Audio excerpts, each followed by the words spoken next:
question. So the first question on the environment. So Little Bell, 60 seconds. Could they stand up? Yes, if you could when you're introduced, please. So Rima Martinez to start, and Amir Alawi, and Ken Schultz. Thank you for that, Michael, but we'll leave, please, any other instructions, just make sure you pass them on to me. All right, so on the environment, as you know, in the West, in West Vancouver, the environment is extremely important. We have had a number of initiatives, a number of moves which have really sort of focused our attention on the environment, whether it's the House on Biosphere Reserve, one of 19 UNESCO's here in Canada that we have here in the House Sound, whether it is around some of the climate emergencies, the foreshore, and so on, as well as some issues we have had with our local parks and the loss of tennis courts, for example, at Larsen Bay. So with that in mind, the question is this: what is your vision for parks in the western region of this district? And I'll go to 1A, and I believe that's you. Yeah, please, stand up or sit down, however you want to do it. Hi. As far as parks, I'd like to see the parks that we have retained and maintained. The one thing that I do find that I've noticed in a lot of our parks is that the bridges are not being maintained, trails are not being maintained, a lot of markings of the trails are not being maintained. And there's a lot of parking issues as well, and access issues. So people who want to come and visit our parks are having issues coming here. They're bringing a lot of cars. So I think we could look at perhaps having shuttle systems to get to the parks, just to sort of bring down the amount of cars there, lower the carbon footprint. And again, sort of, I think the main focus is to maintain the parks as they are, without any major, infrastructure changes to them. That's it. All right, you don't need to fill the entire 90 seconds. Amir. Hi, okay. Hi, my name is Amir, and just to answer your question, Andy, I agree with everything that Rima said, but in order to, at the end of the day, we have 17 candidates here, and part of the candidates are incumbents. You can actually go and see their voting records when it comes to the environment. Environment is not something that, is, a right for us. We have to protect it for the other generations, for the future generations. And when we have councillors that they keep voting against the environment and the policies that are coming to the council, then most likely that's not their issue. Now, talking about the parks and the environment, again, we have to be appreciative of the same councillors at the same time, that we are actually one of the few municipalities across Canada that we quantify and financialize our environment to see what the dollar value of our environment is, and it's about $1 billion, worth of $1 billion, more than that. So we need to have a plan to protect it. We need to have a plan to retain what we have for the future generations. Thank you. Ken? So with the parks and growing up out west here, there's a lot of access to many different types of parks that have different levels of engagement and accessibility. And so like down at Park for Dun, that's very family friendly, a place where kids can easily run around and enjoy that park space. We also have White Lake, which is a little bit more of a step up from Park for Dun, but that provides people with a different experience. And then we also have all the trail networks up in the Cypress Mountain area. And so it's really important that we protect what we have here in West Vancouver for Western residents, but also it's important to recognize that the metro region's growing and we need to do as much as we can to preserve those green spaces. Because COVID has really shown that people want to connect with nature, they want to go out and enjoy the green spaces that we have to offer in our community. So that's looking at the Cypress Village development, where we're protecting the western side of Eagle Ridge and transferring all that density away so we protect that green space. Park for Dun is something we need to continue to protect. We need to continue investing in our community, maintaining trails and park spaces so that way everybody regardless of their access and their intensity they would like to enjoy park space, they can continue to do so. Thanks. All right, so at this point, we still have about 5 minutes left on this topic. So my first question would be to any of the three of you, if you have something you want to say about the comment that was made by any of the other candidates in your problem. Sure. So when we are talking about the environment, we have to be mindful about the transportation and the means of basically moving around in this community. One of the choices that we have is the bike lanes. Now, there's so many works that we have to do in bringing more choices to the community, but when we have candidates or a candidate that talks about bike lanes and the option of biking to work or to parks and enjoying that as boring, then there's no other conversation to have about environment, climate change, and greenhouse gases with a candidate like that. So we in the region have 6 tons per capita of greenhouse gas contribution of every one of us here. And that is a ton more than the region's contribution. So we have to solve that, we have to bring that down, and the way to do that is to bring more options for transportation and also for having the right mix of housing. People keep forgetting about that these two are related to each other. We have to have housing that is energy efficient, and that will make that 6 to 5 ton achievement to happen. Okay, Amir, thank you. Rima, Ken, any response to that, please? I don't have a particular response to Amir's current remarks, but his former ones about the climate strategy report that the council was just approved to allocate $100,000 to last Monday. I think it's really important that we actually continue the work that's being done, because we all have an ultimate end goal that we want to achieve, and the councils should just steer into using methodical patterns to actually get to that outcome. Because if we have the forefront, when we actually think about mitigation, adaptation, and preservation, those are the 3 categories we need to look for with protecting our environment spaces. Rima, Just an addendum to sort of the maintenance of the parks. I do think that we need to look at not culling the trees, but sort of cutting down some of the trees that we have along the housing lines, because we have a lot of very, very dense trees there, and it's very, very dry underneath, which is a fire hazard by anybody's standards, and I've read quite a bit of it. I can post online, but that's one of the primary issues. Our place backs up onto the forest, and it is a concern of ours. And again, I would like to see a little bit more maintenance of how cars get to the trailheads, specifically, how they're parked. Perhaps we can get zip cars or something there, because there are a lot of people coming in with cars, especially over the summer. Sometimes you'll have like 60 cars at a trailhead. And I think that is a concern for the neighborhoods, and I think it's a concern sort of at an environmental level too, because it's a lot of cars just coming to go and do a hike. So yeah.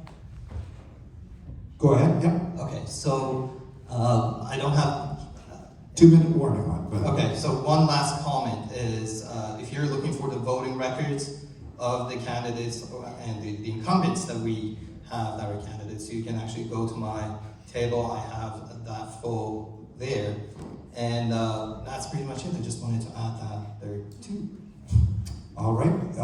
Final comments, Ken and Rima, please. Yeah, I don't really think we should be cutting down trees unless it fits with the urban forest management plan and the tree bylaw, which I think does need to have another look at to actually make sure that it is appropriate and naturally fits with the nature, the quality and the characteristics of the neighborhoods that we want to foster and support. Thanks. Yep. Just an addendum to that. It is actually suggested by the forestry people, or I don't know, councils, that we need to trim some of the trees, because the way that they were forested at the time that they were planted, they are very, very densely packed, so there's not enough room for them to grow, and that means that there's no green space underneath them, and there's no fire break because of that. So if you have a forest fire and you have all one type of tree, it basically becomes a canopy fire, and it keeps going forever and very, very quickly, because there's not different types of sap and there's not enough space in between. Sorry, I did a lot of research on it. Great, and I think the time is just about up. So I want to thank Pod One. You are exemplary, and people will follow your example. And you didn't. I had the tree question as my, just in case nobody else was going to say anything. So well done and getting into the tree question. Thank you very much. And if I can ask the number 2, infrastructure and transportation, to come up. Infrastructure is Peter, Nora, and Linda. All right. And it's good to see, okay, Christine, you are in pot 4. All right. All right, just one note, and that is our apologies, but we did not allow, and I know the candidates are not pleased about that, and I don't blame them, but we did not allow them to do a 30-second or 1-minute introduction time. We've got 2.5 hours, and we're trying to get everybody in. But I can tell you that the websites will be linked to, all of the candidates' websites will be linked to the Western Residents Association if you want to be looking for their particular, many of you know them already. All right, so with that, the second question is, or the second topic is infrastructure and transportation. And let me introduce each of our candidates, and we happen to have 2 incumbent councillors. Excuse me, thank you. A candidate, so Peter Lambert, if you just stand up just to introduce you, and Nora Gambioli, and Linda Watt. Thank you very much for being here, and let's get right to the question, as they say. Who is 1A? Who is 2A? I'm C. Oh. I'm B. Then you are 2A. It's right there. You need to remember your identity. All right. So, the question for you 3. What are your thoughts on this? So first of all, just a quick preamble. As you know, the Spirit Trail is one of those issues that, for those of us in the West, has been out there forever. And we sort of see a bit of Spirit Trail, but the connection between the rest of the North Shore and us, just it's a thing in progress. So you know the question is going to be on the Spirit Trail, and specifically, what are your thoughts on cycling infrastructure, and then the continuation of the Spirit Trail through the Western region and into Horseshoe Bay? Well, thank you, Andy, for that question. That's a very tough question, one that no one has been able to answer, and neither can I.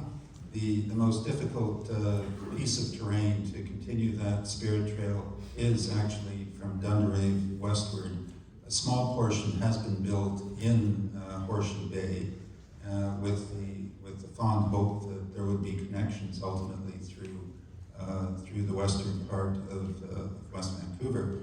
I mean, cycling infrastructure is important. It's part of our current planning, and you know, just a recent visit to Marine Drive on a Sunday morning saw huge numbers of cyclists sharing the road, not necessarily always successfully with vehicles.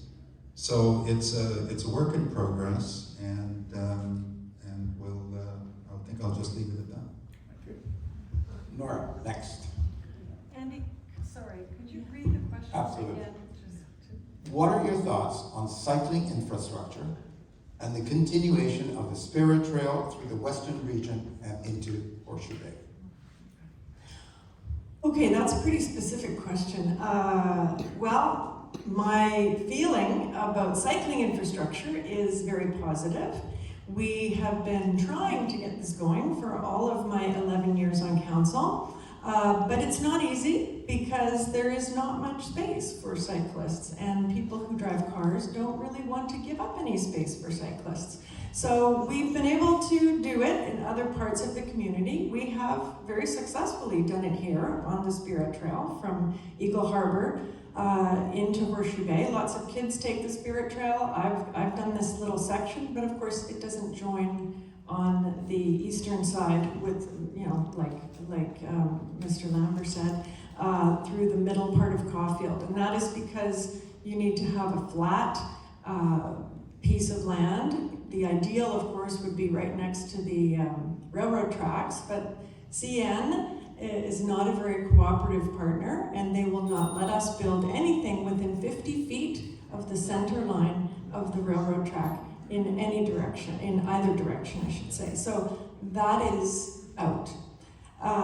We have a little glitch with the very bottom part of the Spirit Trail, I know, in Horseshoe Bay. We were trying to please everyone. There was a lack of communication and coordination, so we're going back to the residents of Horseshoe Bay to talk to you about how that should be fixed up a bit. But I think it's pretty good so far. Thank you. Linda. Hi. It's actually a topic that's quite passionate to a lot of people in Horseshoe Bay. We do have a small bike track and it's got planters on it. And I think that was one part of community engagement that went sideways. So it's very difficult getting in and out. And I'm going back several years when the Spirit Trail discussions first came to the WRA. And we had a lot of discussions as to where and how it should end. And a lot of us felt that it should end at the top of Horseshoe Bay. There was no real viable way to put pedestrians, bikes, strollers, you name it, in one space going down into the village. And as others have said, the terrain is very difficult when you leave Horseshoe Bay going up toward Caulfield.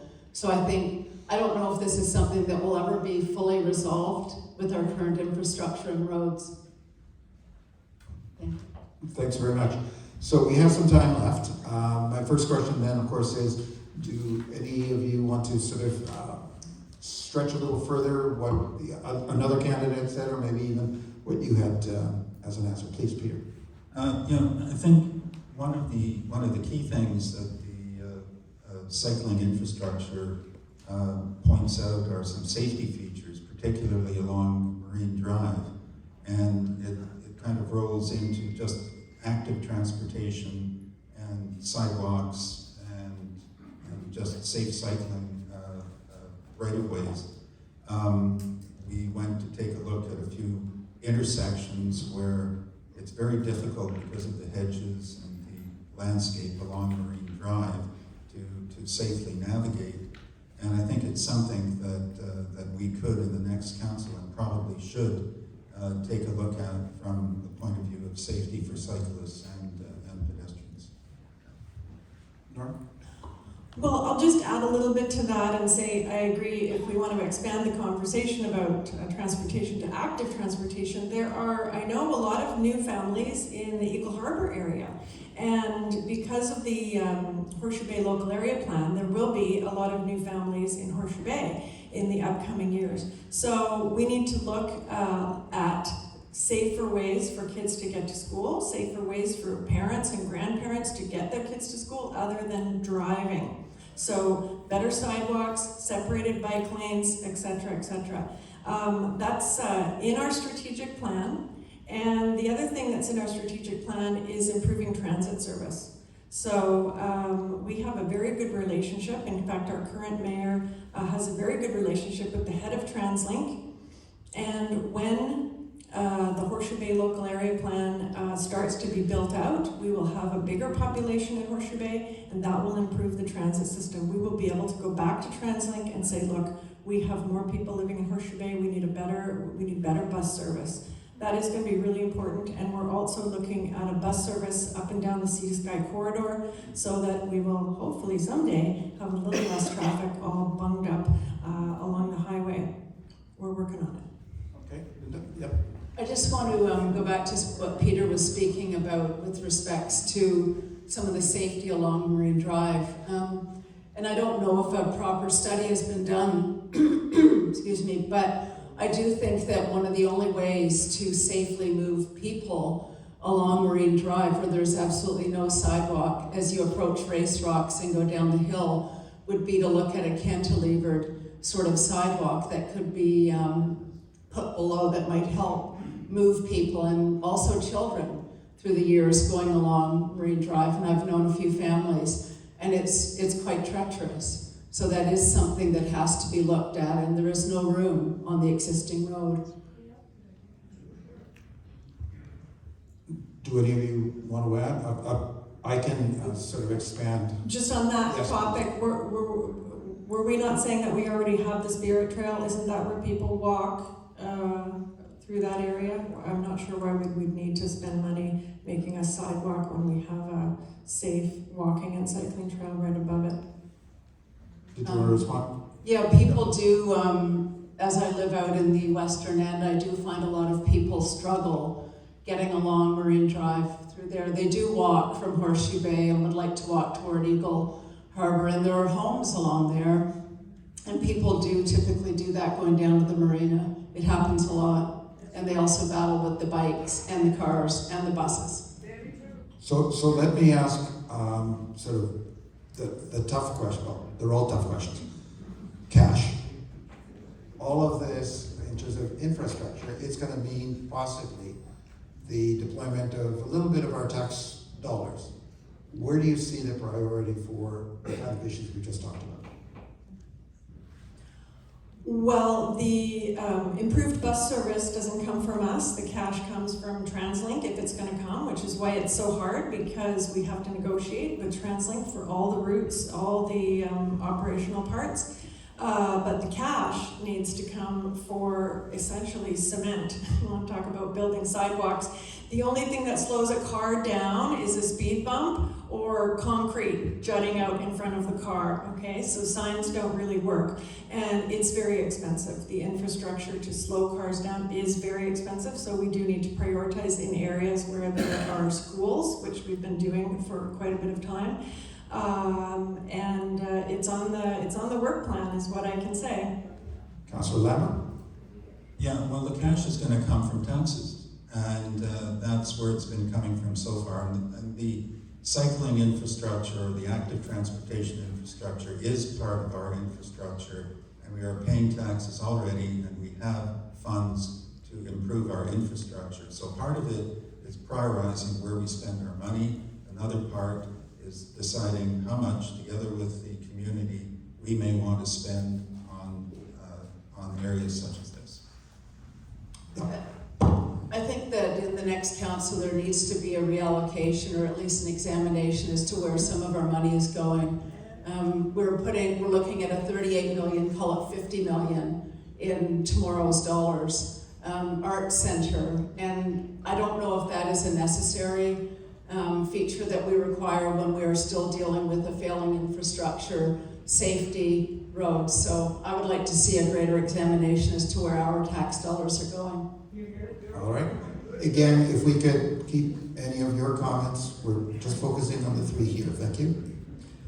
Okay, well, since we've been taken totally off topic by Ms. Watt, I just have to respond to that. So the Arts Center, which has nothing to do with transportation, was never envisioned as money coming out of taxpayers' wallets. So let's just be really clear about that. We're looking at private donations and the money that we already have from community contributions from developers. So let's be really clear about that. We wouldn't need to change any funding because there is no funding coming out of tax money, presumably for that project. And let me ask if either of the two respondents, Councillor Lambert, yeah? Well, I want to bring the topic back to transportation. Yes, I was going to say if we could. And so I let it stretch a little bit because of the comment, but please. Well, I'd just like to make an overarching comment that we do a lot of planning in this community. We do transportation planning and we do land use planning. But really effective planning is when you do them together, and we haven't done that. And in the Horseshoe Bay Local Area Plan, for all of its merits, it didn't include a significant transportation component. So that has to be integrated with the land use plans.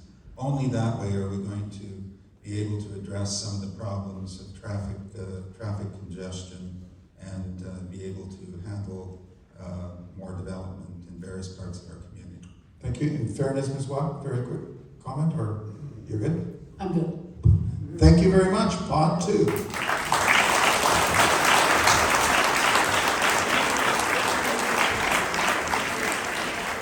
And the next up will be Elaine, Scott, and Tyler. And it's topic 3, which is finance and management. And I know everybody loves that one. So, And I want to thank the candidates so far. They're staying the course. I am going to allow a little bit off topic, but not too much. So I'm glad we were brought back to infrastructure on the last one. And on this one, the question has to do with something that, it's not just on the west, but all throughout West Vancouver. It's the perennial thing, I shouldn't say complaint, but the question of access. How do we, if we want somebody at City Hall, they don't answer the phone. If we want to talk to, if we've got a particular problem, it seems to take forever, etc. Those of us on the west, it'll take forever plus, because that's an extra bus ride than it is for somebody that lives across the street. So with that in mind, here's the question. How would you propose easing the accessibility of contact at the district level for citizens who want to deal directly with the district on issues which affect their homes or their neighborhoods? Everyone okay with that question? 3A was Elaine? I'm very excited to have this topic. So, because I actually come out of a financial services background and I'm very comfortable with numbers and also management processes. So I think that it's key that residents are able to get the information that they need on a whole number of things, and that there is a degree of transparency. I think one of the things that we could explore, and this again comes back to budgeting and things like that, is using some of the best practices that other organizations do, which is around, in this case, having a resident management system that would allow there being a centralized set of information so that you don't have to be repeating yourself when you're calling. There are measurements as far as how long an application is taken or any type of policy, and it's all built into the system so that we can be setting standards, and also so that from a council point of view, we can be measuring from an efficiency point of view what the response is to residents in a very factual way. Antidotes are great, but it's really important that we're able to set those types of standards. And just, kind of another thing I say, it's a budget area, because one of the aspects that not everybody understands is that whereby we're a very wealthy community, we're not a wealthy district, and so it's important that we kind of are able to look at the right priorities and how they service the residents. Thank you. Thank you. And Scott? Yeah. Great, thank you. I think one of the responsibilities on council and staff is accountability to the community. One of the things that we've sort of been discussing amongst ourselves as a group of people interested in serving is the bring in a sort of a ticket system, or a sort of like a ballot or tracking system, so that you know what happens to your email. You send an email to the district and you get a response back that says, here's your tracking number. You can then go online 2 or 3 days later or a week later and figure out where your question is, which department it is in, who's looking at it, who's going to respond to you. So some sort of accountability where we can get back, so you'll know instantly who you're going to be responding to or who's going to be responding back to you. As well, putting some timelines on our responses, responding to permit requests for both residences, businesses who are applying for permits. We need to have some sort of a timeline so that these businesses and residents know what sort of response time they're going to get, how long they're going to have to wait. Are they going to have to wait 6 months to get a response, or do they know that they're going to get a response from the district within 30 days on a certain matter? So as far as the finances go, I would agree, we need to keep responsibility on where we're spending the money, how we're spending the money, bring back our finance and audit committee that's going to have a full review of exactly how our tax dollars are being spent. We don't have a lot of tax dollars to spend on certain areas, and we need to make sure we're spending them on the right areas. For instance, with a $300 million budget, and you've got $175 million of that already spoken for, it leaves you about $125 million. So we have to manage that properly. So thank you. And Tyler? Well, of course, we have limited finances as a district, and sorry for being loud there. The acronym is different. Sorry. We have limited finances as a district, and it's really important to get the engagement and the input from the community. Now, I have a really simple solution for that. It comes from the top. It comes from leadership down. If leadership can respond to the questions that the council and the community and the residents have, then staff can respond to the questions all for no money, other than what they're getting paid for. So I think that the easiest thing would be to do would be have leadership say, West Vancouver is open and transparent and honest. We are willing to engage our residents. We will honor our response times as we deem, because these are really internal measures that the district will use to try to figure out if they're getting to you. But for you guys, that's a big deal, because now you know people are listening. Some of these solutions, they're really expensive. I don't see a tracking system working. I don't see that funding coming. But let's be honest, if you guys knew that people were listening from the top down, then staff would know that they have to respond to you in the same way. And as somebody who's been working for you guys for answers for the last 4 years, I have a hard time getting answers even when I ask the right people. So if we all work together and vote properly, vote a good council, then you guys will get the answers that you deserve. All right, I failed my mistake. I should have had each one do a quick introduction. You know, you've got an amateur moderator here. So, so to begin with, Elaine McCart, please. Hello. And Scott Snyder. Hello. And Tyler Blair. Sorry, thank you. You've already heard from them, but let's get back at it. So first of all, do any of you want to come back with a comment from? Yeah, I'd like to just make a comment. I agree quite a bit with Mr. Blair's comments. You know, it is a top-down, it is a leadership thing. It's something that council and the mayor need to be able to respond back to the community, because that's where respect comes. And first of all, you have to have respect on council. The council and their mayor have to work together respectfully as a group, and they have to be able to serve the community the exact same way. So if we want to have respect on council and we want our community to respect us, we have to do that within ourselves internally to begin with. And I think that that'll follow with staff as well. If staff sees a successful council that is getting along and being respectful of one another, then they're going to turn around and do the same thing back to those in the community and respond. So I think yeah, you're right, Blair and Tyler, on the one issue. Comments from Elaine McCart or Tyler Blair? Do you want to go first? Go ahead. So I just Stay polite. Very good. Pardon me?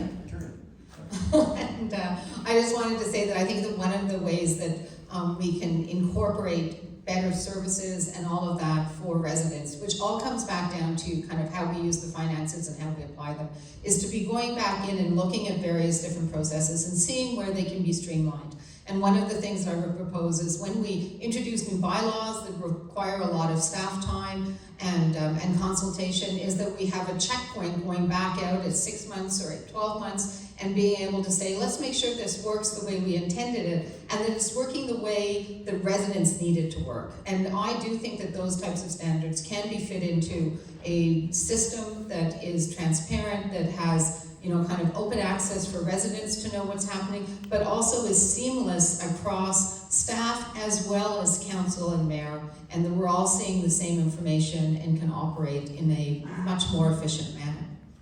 Tyler Blair? Yeah. I really appreciate these ideas. They're actually great ideas. I would take them further. When new bylaws come into effect, you need to look at them in advance. One of the problems was there was a new neighborhood character bylaw that came into effect, and it created a massive backlog in the permitting department. A massive one, like months. So council needs to look in advance at these things, and how you do that is you vote the right council in. And there are some ideas floating around, I will put this one out there. It's that you give the councillors that you elect the ability to speak to senior staff unabated. That they're not mitigated in their questions for you. Now that's something I heard at ADRA, and that's absolutely something I support. Your 6 councillors and your mayor should be able to ask staff any questions that you guys have. Thank you. Response to that? Yeah, Tyler, I couldn't agree with you anymore. 100% on that. I do think that there should be a councillor assigned to each of the different departments within the staff, and that's where the communication should be, and it should be an open, free dialogue. The other one that was commented on is transparency. Transparency, it means that giving access to the residents, the same access that we have to the information that comes in. Your tax dollars are paying for much of these reports and studies and what have you that are done. You deserve and you have the right to see what those reports and studies say, as opposed to them being hidden underneath a desk or in closed doors. So I think that transparency develops a lot of respect as well. Elaine McCart, did you want to respond? I think my only response on that, I don't know if there's another question coming, but is that one of the things around information is making it easy to find.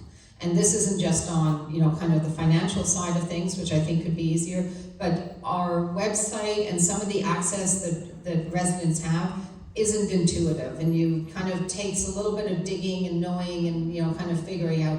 So I think that we could think about information being presented to the residents and to businesses in a much more streamlined manner, and something that helped you understand exactly what was happening, who to go to, and where the processes are in a better manner. Tyler Blair?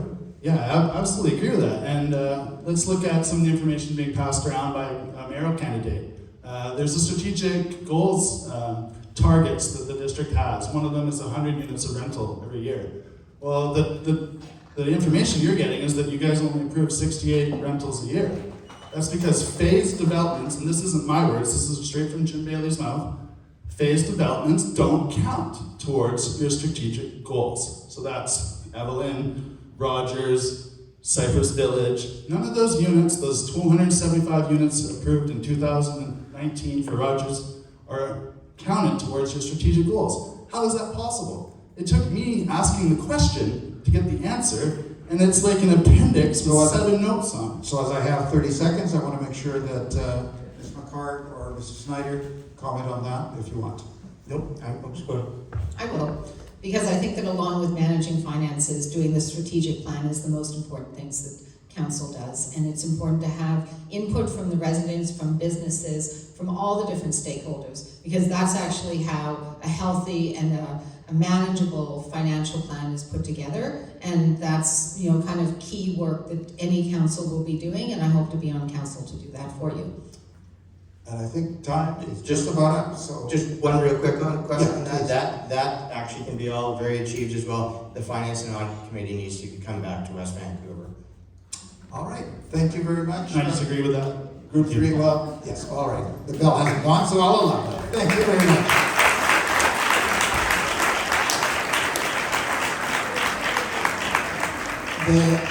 The next topic is housing, and Sharon Thompson. I'm sorry, just Sharon. You're on. Christine Cassidy, we've got Klaus Jensen, and Eileen Brennan. So we need one more chair. I think we can do that. There we go. Good. All right. So this is the pot of 4, and which means that we'll get sort of the open discussion, probably a little bit less than before, but I'm sure we can do it. But I'm not going to make the same mistake, and I'm going to ask each of you to introduce yourselves first. So, or I'm just going to call on you, and if you could just rise as I do. We have, first of all, Sharon Thompson. We have Eileen Brennan. Buchanan. Some people I know a little better, I guess. Thank you. Klaus Jensen and Christine Cassidy. So, and which one is 4A? Perfect. Excellent. So again, it's housing.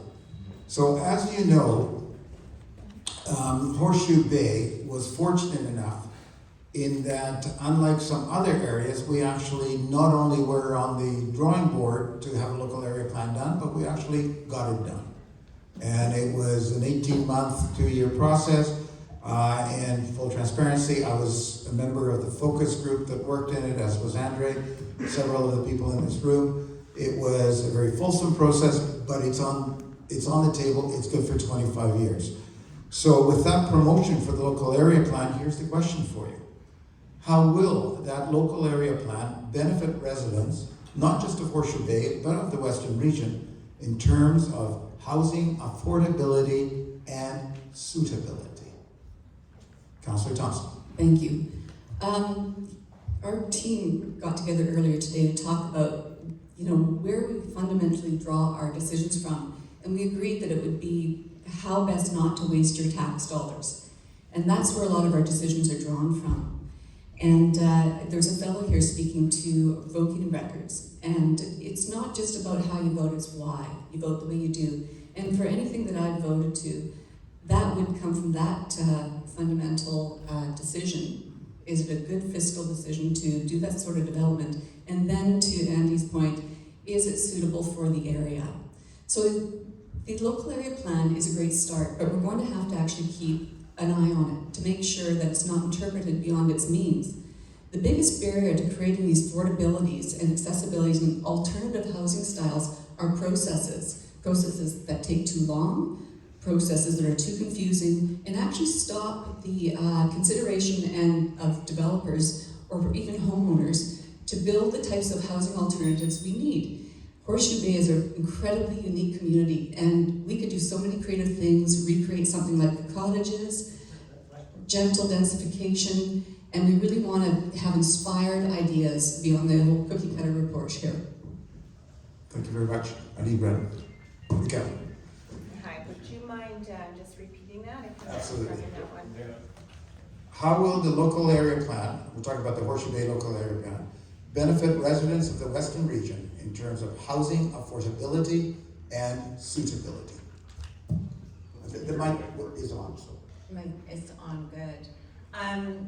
First of all, I love that local area plan, and I think it's the first finished in West Vancouver, I think, and I would like to see, talking about affordability and suitability, it's going to take a while to get all the building done, and meanwhile you're going to need probably more spaces for more people.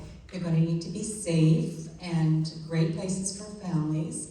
Meanwhile, you've got a bunch of trucks going up and down Nelson Avenue and coming in, and not sure how safe it's going to be for kids on their bicycles, etc.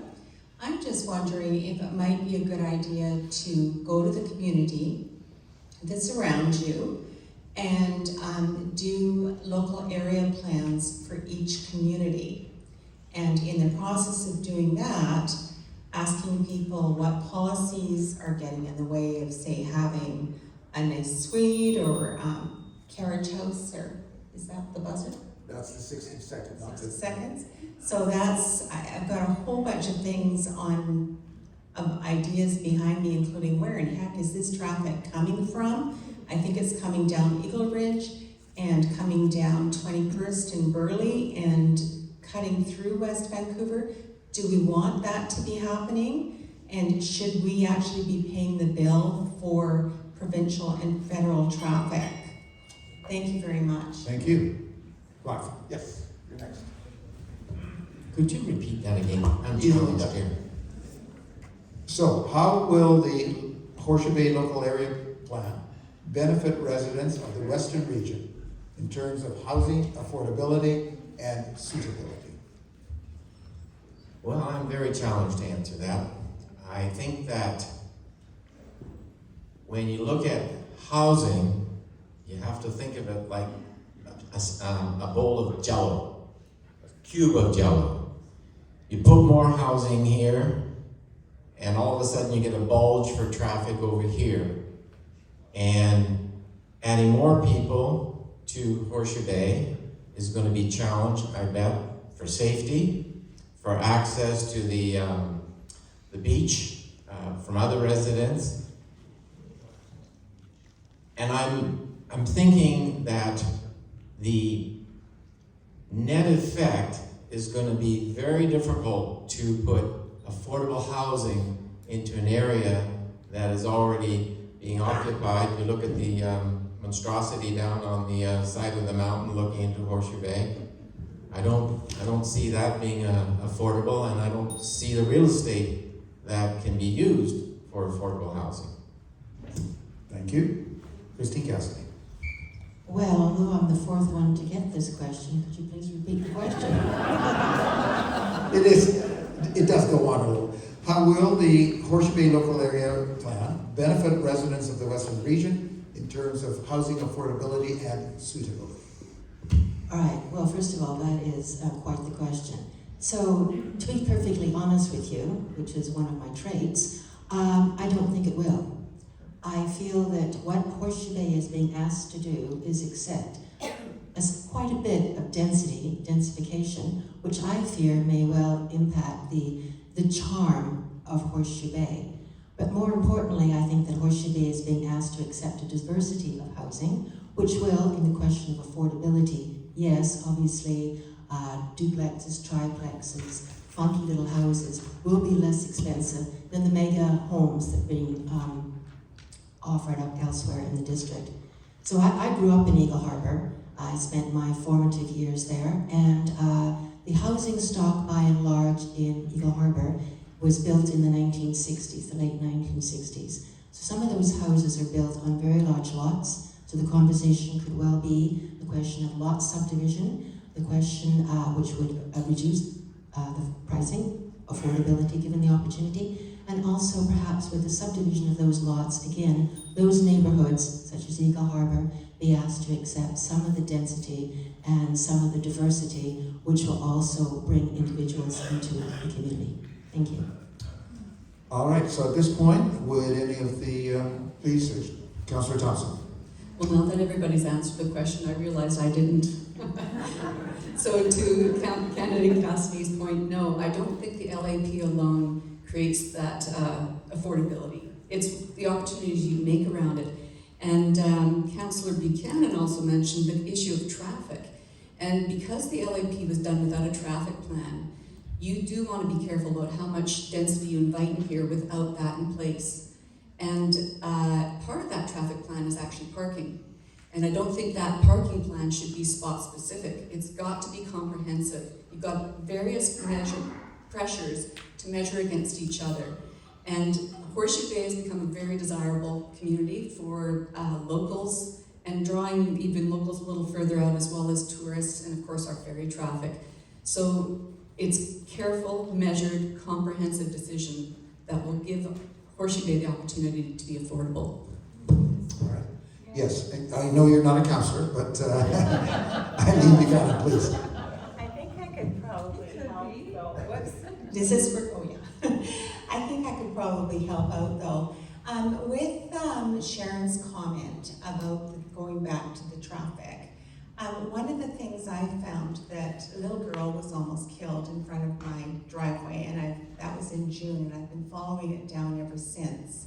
And one of the things I found is I examined the traffic report that was done for the Dunderave building, the new development in Dunderave, and I found at least one error and omissions in the traffic report that were quite significant.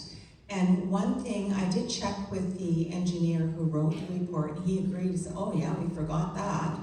And basically what it was is they didn't adequately account for traffic coming out of the bowl. So I felt it was very underestimated, and that the assumptions that they made switched, like important assumptions. So what I'm trying to say to you is we really need to check those traffic reports. I think maybe West Van is busy, they're really overwhelmed, and what the traffic reports are actually being written for the developer in order to get the development passed. So it's not being written for you, it's being written for the developer to get it passed. So I was quite surprised when I found out that. Okay, I've got other stuff about engineering, including the type of roads. That's it? If we could just stay on the topic, Well, then I know, Klaus Jensen, please. I struggle with this question so much because I don't think the densification of Horseshoe Bay is in your interest at all. I don't see how we're going to get affordable housing. If we're going to say, all right, we want affordable housing, what I would suggest is that we create a trust, a housing trust, and that trust would invest in certain properties in Horseshoe Bay, and they would invest in such a way that an item would go on title that says this unit can only be sold to somebody who physically works in West Vancouver. So what you can create is a market for only West Vancouver workers, and that would maybe make it a little bit affordable. Thank you. Christine Kessler? Well, it is a tongue twister of a question. So the question was the LAP of Horseshoe Bay, essentially how is that going to benefit the rest of the region? First of all, I don't see why Horseshoe Bay should be asked to densify at the expense or the rest of the region at the expense of Horseshoe Bay. That's number one. And my hope is, as Horseshoe Bay does densify, that there is another committee that's formed, whether it's at the council level or within your own community, which basically is an architectural design review committee to ensure that those buildings that come into being within your community, whether it be a triplex, a duplex, or such the like, that there is some semblance of an insistence that you are building to the character of the community. But I do not feel that Horseshoe Bay should be asked to accept the its densification at its cost, and the rest of the Western region not be asked accordingly. And as I referenced previously, there's old housing stock in the Eagle Harbour area, the Gleneagles area, on very large lots. Those can also be given a look at for subdivision and renewal. And the best, cheapest housing you're ever going to have is existing housing.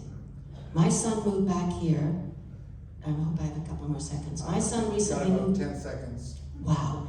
My son recently moved back here. He's in his late 30s with his wife and 2 young children. He did not get 5 cents worth of help from his mother or father, I can assure you on that one. He worked himself to get back, and he bought a house in Caulfield, an old house in Caulfield that he renovated. So, just 2 seconds. He had looked at, Andy and I went to high school together. So, anyway. I won't tell any tales if you don't. I'm not bossing him around. Anyway, he found that housing, older stock housing in West Vancouver was less expensive than anything on the west side or the east side of Vancouver, and that the taxes were lower, and he was being offered a better quality of life here. So thank you, Ms. Cassidy. Does anyone have just a very quick comment? Not quick, so I'll be It'll have to be very brief. The bell's gonna go. Okay, I'll go quickly. I have found that in some areas, like I know in Mather's Avenue in West Vancouver or in Dunderave, as people are actually wanting to move out because of traffic. So some places are affordable, but I think maybe you just have to look for them. Thank you. So I think the bell's gonna go as Andre's putting his jacket on. I have one quick comment. Klaus, I think, was gonna go very quickly. He was. I think this local area plan, I actually looked at it, and there were, believe it or not, there were more than 8,000 engagements. And I checked with the planners. And to me, there's 1,200 odd full-time residents in West Vancouver. In Horseshoe Bay. So you guys must do a lot of talking. And we do. Sharon Thompson. I'll just say finally, let's bury the wires on Bay Street. There you go. Well snuck in. All right. Thank you very much for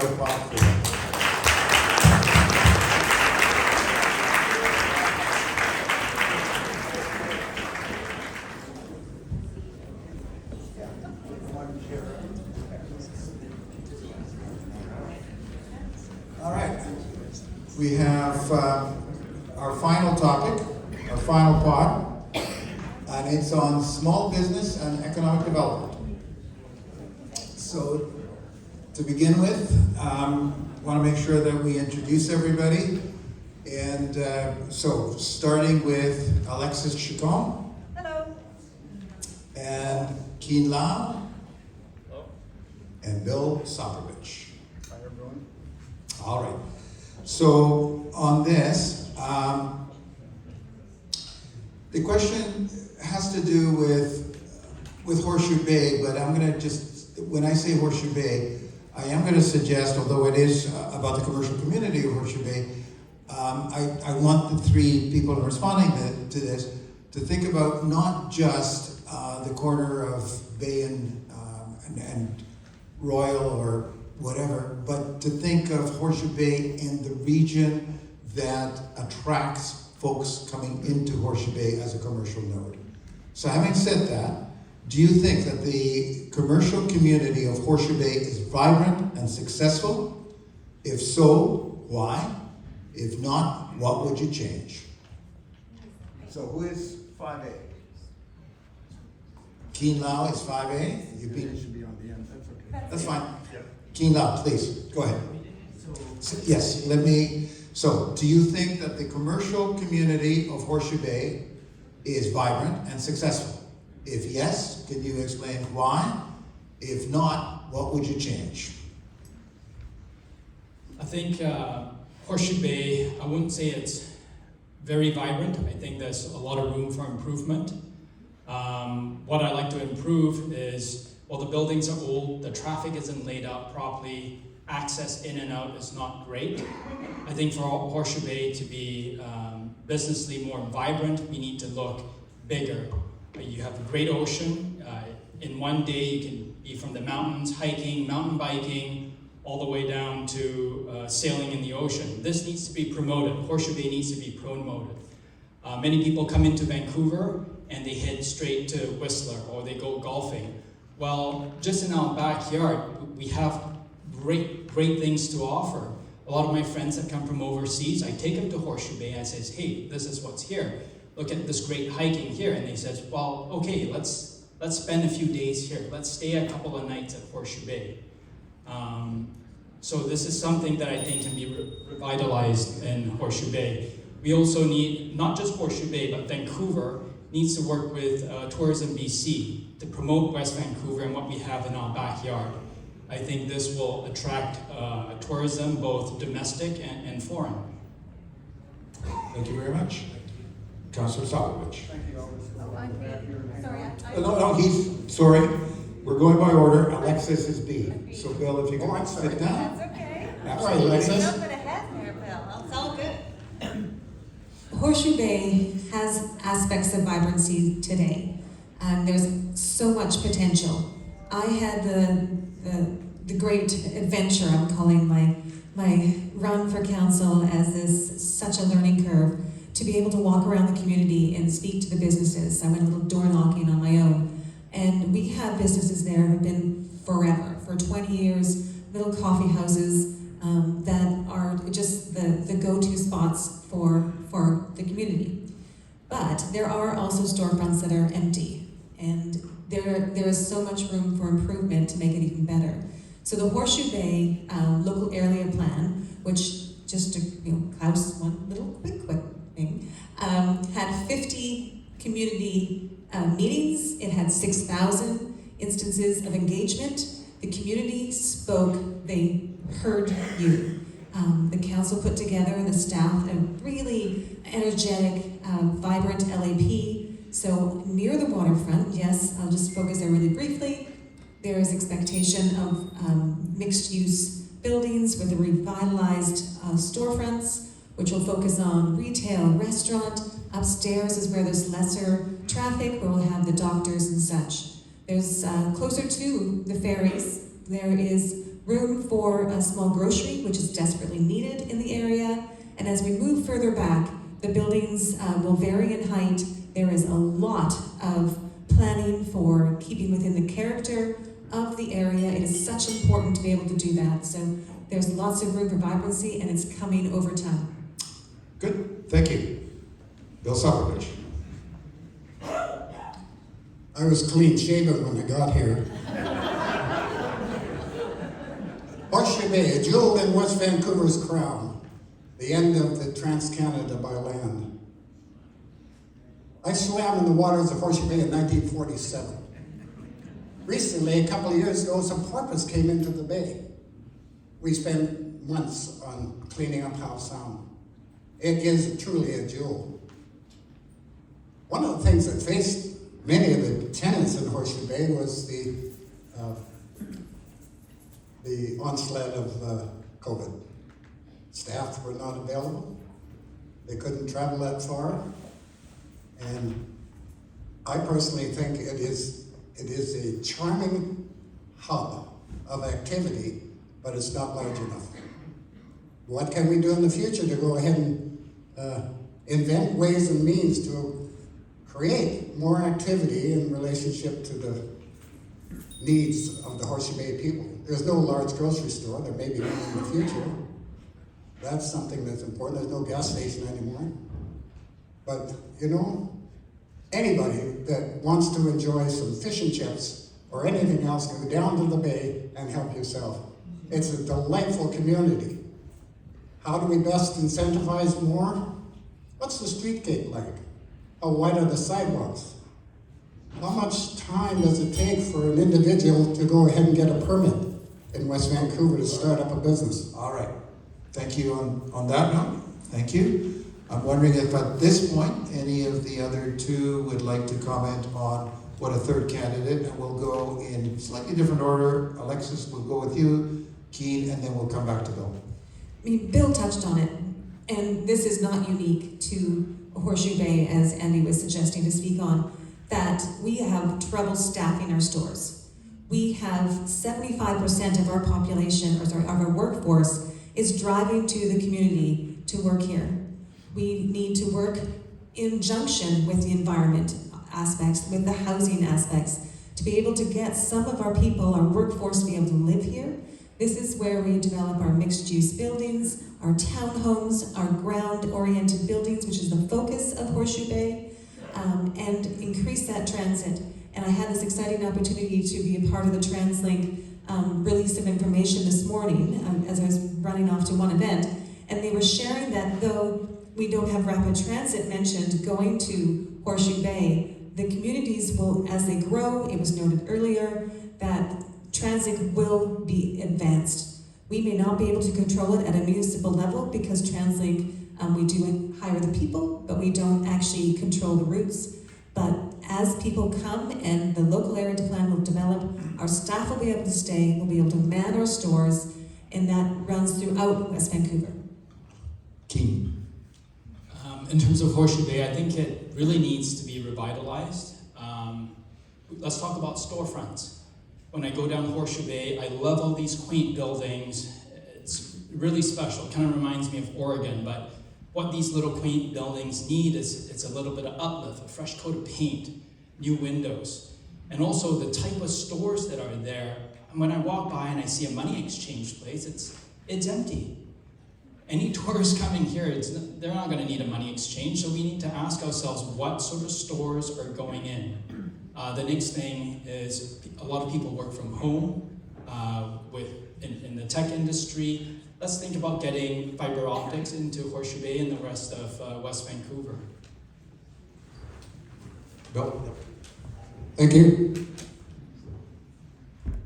I worked in business for a long time. I worked 7 days a week, 60 hours. I knew what it was like to turn that key and have to face the rent and all the other things. Local business, there's a lot of single entrepreneurs. They go through the mill of dedicated hard work, sleepless nights to go ahead and make enough money to carry on. And we, as a council and the government, should go visit all the business districts, including Horseshoe Bay, at least 3 times a year to the associations and see what the problems are. Transportation is a key issue to get people out to Horseshoe Bay. And then a big parking problem.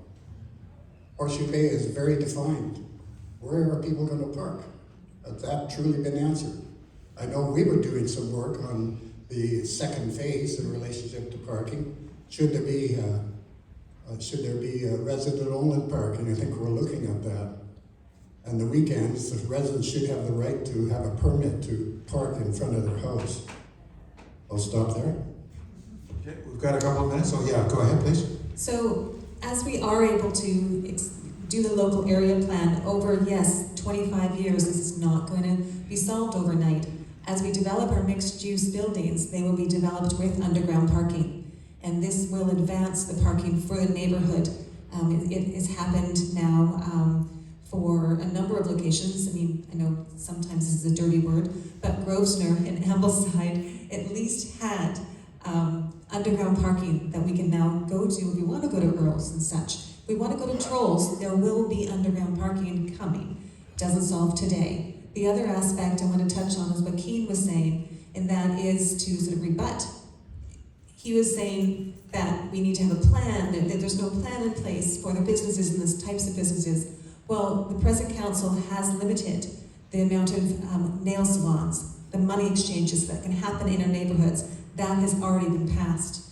As well, this local area plan tells of exactly what goes in these areas, and specifically front, middle, back, on the different streets. And developers, homeowners will be able to really wrap their brains around today what they can do in their area. And it's just gonna, you know, as I say, revitalize. Okay, with 1 minute left, Keen and then Bill. I thought you had one. Okay, go ahead, Bill. Yep. You know that business in West Vancouver represents 8% of the taxes paid. Possibly in startup times in Horseshoe Bay and other areas that there should be a tax incentive for business to start up. I want to thank both my colleagues here. They take it seriously, just like me. And I have a personal side because I want to do this serious work while I'm still young. Bill will always get his quips in. Keen, I want to give you equal time if you want to say something. If not, Alexis. Alexis? As Bill mentioned, and it's a bigger topic, taxes. They, the town, the West Vancouver district, we are limited. It's been mentioned, but there are serious plans for where the money goes. We actually hold 51% as we collect taxes for other areas, for schools, for TransLink, and elsewhere.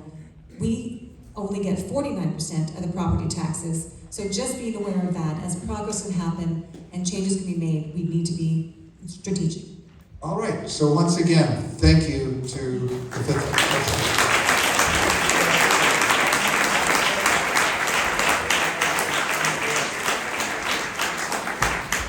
So with that, just before, we're going to take